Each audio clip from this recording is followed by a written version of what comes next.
हम सौभाग्यशाली हैं कि हम स्वतंत्र भारत में जन्म लिए हैं। यूं तो आजादी हमें 1857 में ही मिल चुकी थी, जो 1857 में ही मिल चुकी थी, जो वारसाल बनकर 1947 में मेरे देश को आजाद कराए। प्राचीन, मध्यकालीन और वर्तमान भारत के उदाहरणों को स्पष्ट करते हुए मैं कहना चाहूंगी कि जब हम फिरंगियों के फेरे में फंसे हुए थे, तो रंग बसंती चोला की एक आवाज पर टोलों के टोले उमड़ आते थे और उसके वंदे मातरम के एक नारे से खून में आने वाली 5-5 डिग्री की उबाल, 5-5 डिग्री की तूफान अंग्रेजी शासकों के चरों में तूफान ला दिया करती थी। उसके बाद 62, 65 और 71 के युद्ध में अपना सुहाग गवा देने वाली औरत जब घर की स्थिति कुछ यूं हो जाया करती थी कि प्यार भी भरपूर गया, मांग का सिंदूर भी गया, प्यार भी भरपूर गया, मांग का सिंदूर भी गया, छोटे छोटे बच्चों की लंगोटियां चली गई, बेटियों की चोटियां चली गई, बाप की कमाई गई, भाई की पढ़ाई गई। ऐसा एक विस्फोट हुआ, पता भी ना चला, जिसमें की भी बोटियां चली गई।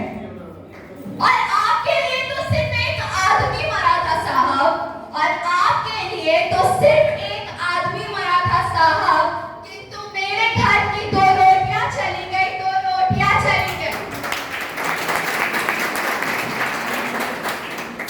ऐसे हालात पैदा होने के बावजूद भी एक माँ अपने बेटे को सरहद पर दुश्मनों की धज्जियां उड़ा देने के लिए भेज दिया करती थी और एक पत्र लिखकर भेजा करती थी और लिखा करती थी कि एक माँ ने खत में लिखा है बड़े चाव से, गौर फरमाइएगा, एक माँ ने खत में लिखा है बड़े चाव से, पुत्र मेरे ना घबरा जाना, एक इंच भी पीछे ना हटना, चाहे इंच कट जाना, चाहे इंच कट जाना। किंतु आज हमारा देश लड़ जाने को नहीं कहता है, मर मिट जाने को नहीं कहता है, फांसी पे चढ़ जाने को नहीं कहता है। मेरी माने तो यदि एक व्यक्ति अपना काम पूरी ईमानदारी, पूरी जिम्मेदारी से करे तो वो भी एक सच्चा और अच्छा देशभक्त है।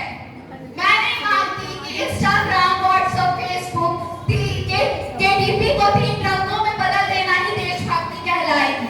अगर आप ये कहते हैं कि साल भर में सिर्फ 2 बार तिरंगा हाथ में लहरा देना ही देशभक्ति है, तो मैं ये पूछना चाहूंगी कि फुटपाथ पे रहने वाला वो बच्चा, फुटपाथ पे रहने वाला वो बच्चा जो ट्रैफिक में छांव में जाके पांव में झंडा बेचते फिर रहा होता है, क्या आप उसे उसकी देशभक्ति कहेंगे?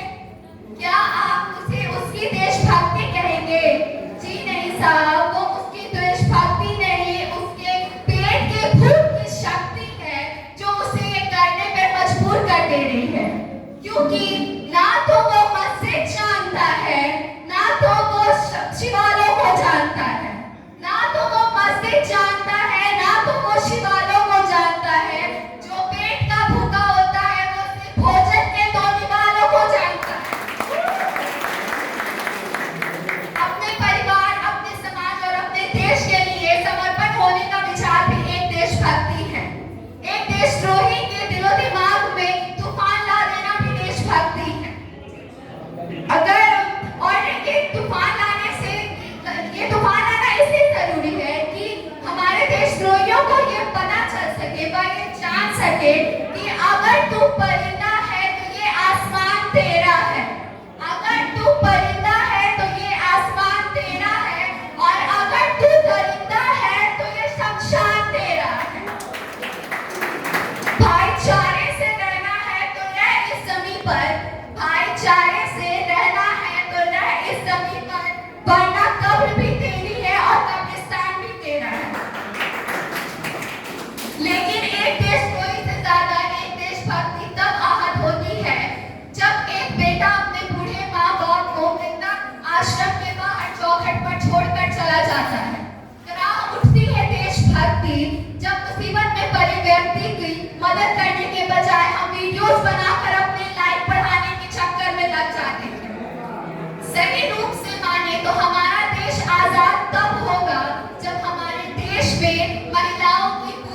बल्कि उनकी इज्जत की जाएगी।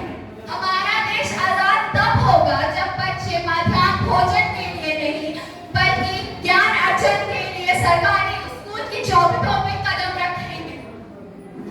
हमारा देश आजाद तब तक नहीं होगा जब तक लोग स्वैच्छिक मूल्य के आंकड़ों में जिन सिंह पैपद बचे अखंड भारत के खंड खंड करता रहेगा, तब तक हमारे राष्ट्र का निर्माण नहीं होगा।